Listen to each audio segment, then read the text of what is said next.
Hello everyone, I hope you're having a great day today. So today we are doing a Japanese traditional inspired house. So I kind of thought that taking inspiration from the new jungle adventure windows, that they looked also like Japanese ones as well. So I thought that it'd be quite fun to try and do a traditional Japanese house, and also watching some other Simmers builds. Some of the other windows, like the ones from Spa Day, also looks like Japanese doors. So I kind of went with that whole theme and created this little Japanese house.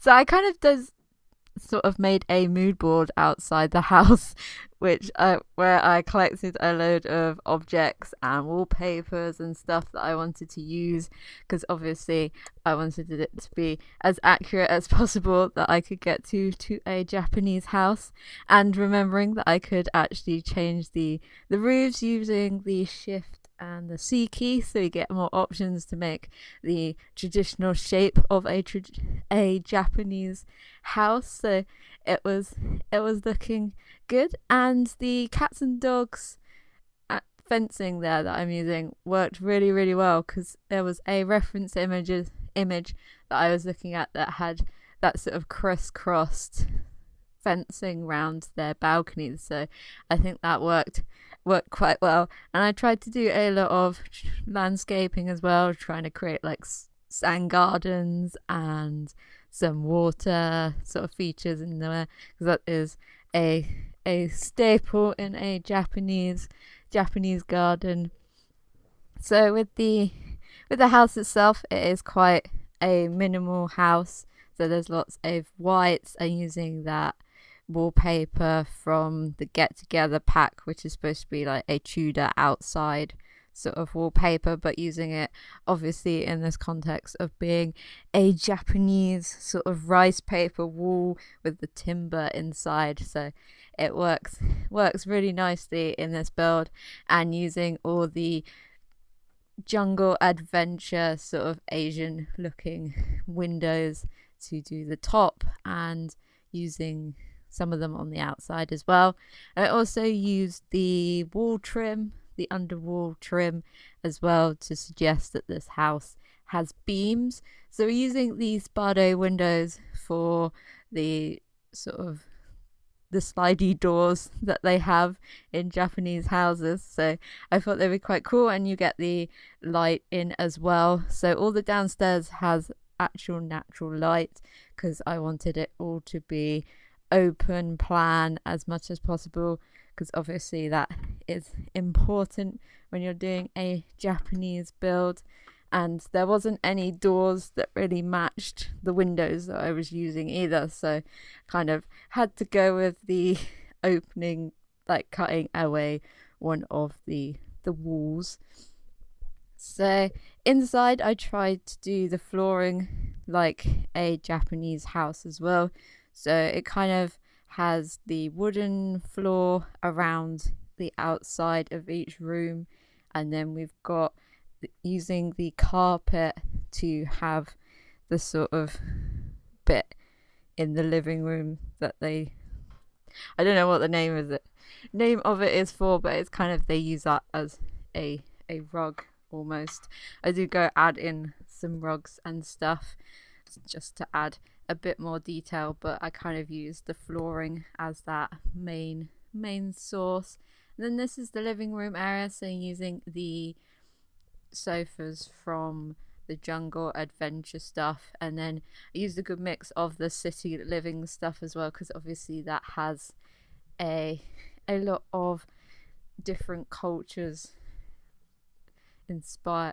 referenced within the objects. So that is a good pack to do any sort of different cultured builds, and wants to keep it very sort of woods and whites as well, and not bringing in that much color. But I also added in one of the big TVs and some games consoles as well, because obviously Japan is known for its technology as well as its more traditional culture, so I wanted to get an influence of that as well, and that will be a bit more prominent in the kids' bedroom as well when we get upstairs. And then I added the lanterns as well in the courtyard section, so I thought that was quite a cute thing to do at the outside.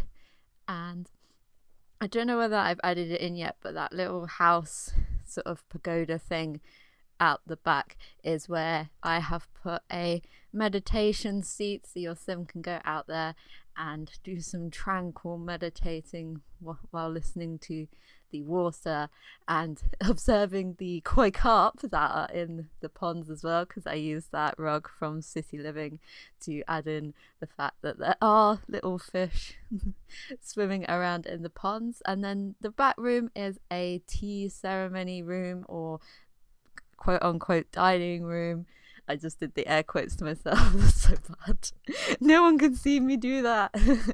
But anyway, yeah, so it's using the little seats, the little poofs that we got, and using one of the seats from the spa day stuff to make a table, and then put a little teapot and stuff.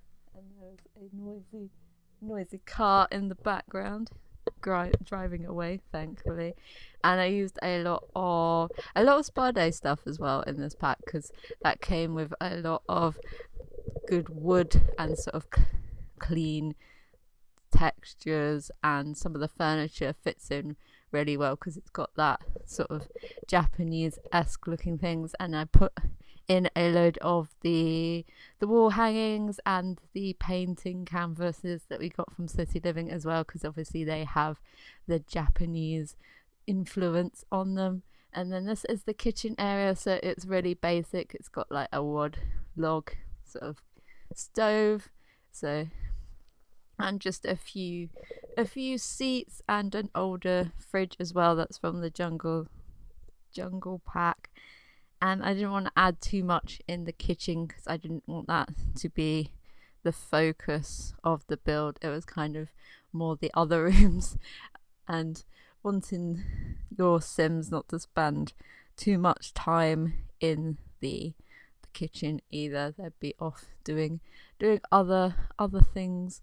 And also turned half of the kitchen into the entranceway as well by using those dividers. I did actually remove one of them because it was taking up too much space, and I wanted the Sims to be able to walk around. And then I scaled up that blue rug as well because it had the Japanese design on it.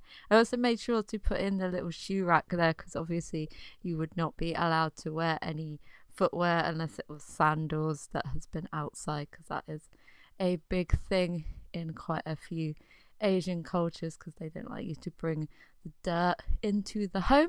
And then this is the bathroom, so it uses a lot of the spa day stuff. I think, yeah, a lot of the spa day stuff is trying to be quite old and quite modern at the same time, because I put the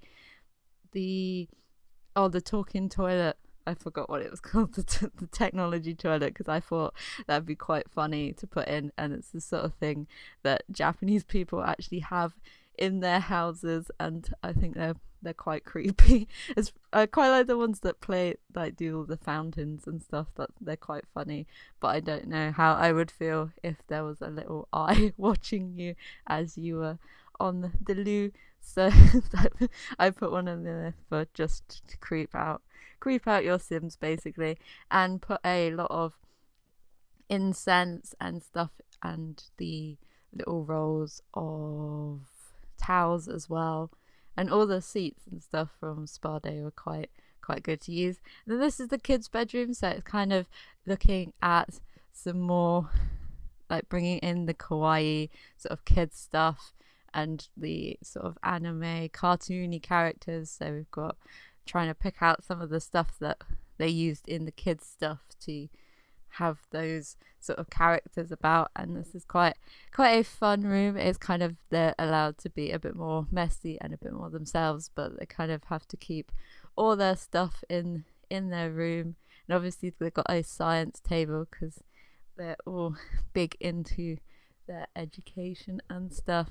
So I thought I'd add that. And then we've got some cute sort of Pokemon type stuff on the wall and some cute cartoon characters as well, just to bring in all that good stuff from Japan that we get.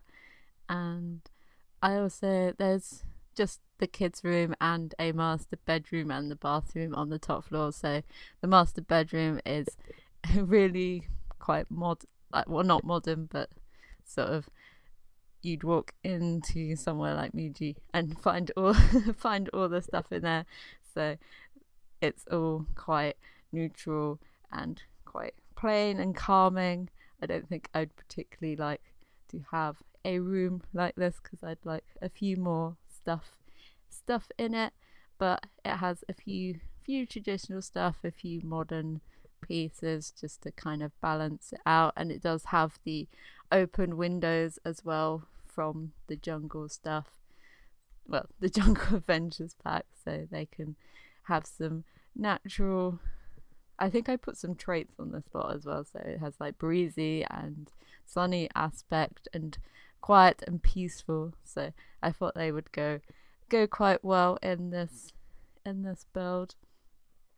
And just picking out another rug just to add, because it was quite a long room, so it was, and I didn't want to put too much clutter items in it, so I thought adding an extra rug would make it seem as though there is more stuff inside. And I found that sign because I wanted something a bit extra on the wall and sort of just made sure that it was in the correct colour. And now we're going to work on the outside and do all the landscaping and stuff. So I do use some of the laundry day stuff, like the little wash tub and some of the bamboo towel rack things that you can get. Sort of they don't really have a washing machine and prefer to do it more traditionally. And then these are the little sand gardens. So there's a few feng shuied rocks and pruned trees about to just add some small details into the sand garden. And then this is a little fun thing using the new awning we got, and I made a little chicken coop, so they were keeping some chickens and using the porcelain statues that we have of the chicken to put in as the little chickens that they have. So there's one laying some eggs and there's some other ones just hanging out. I thought they'd be quite a nice thing to put on the back, and something a bit different and fun, like they collected their own produce. And I think I put in a few of the planter pots as well, so you can grow some produce as well, some plantain or whatever other things, avocado plants.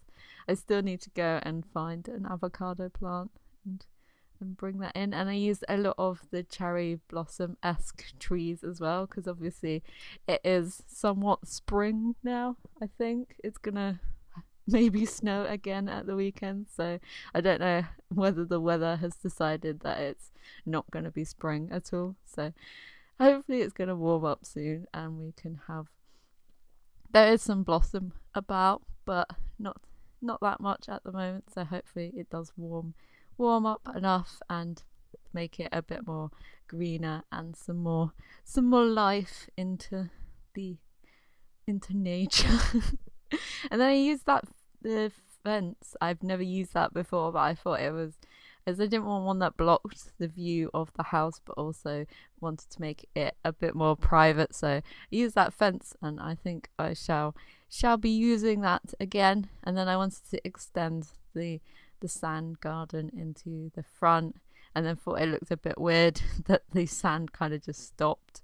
So I connect the two a bit later on, so that it looked a bit more connected, because it really annoys me you can't put fences right on the edge of lots, and that would have looked okay if we were able to do that, but we can't at the moment.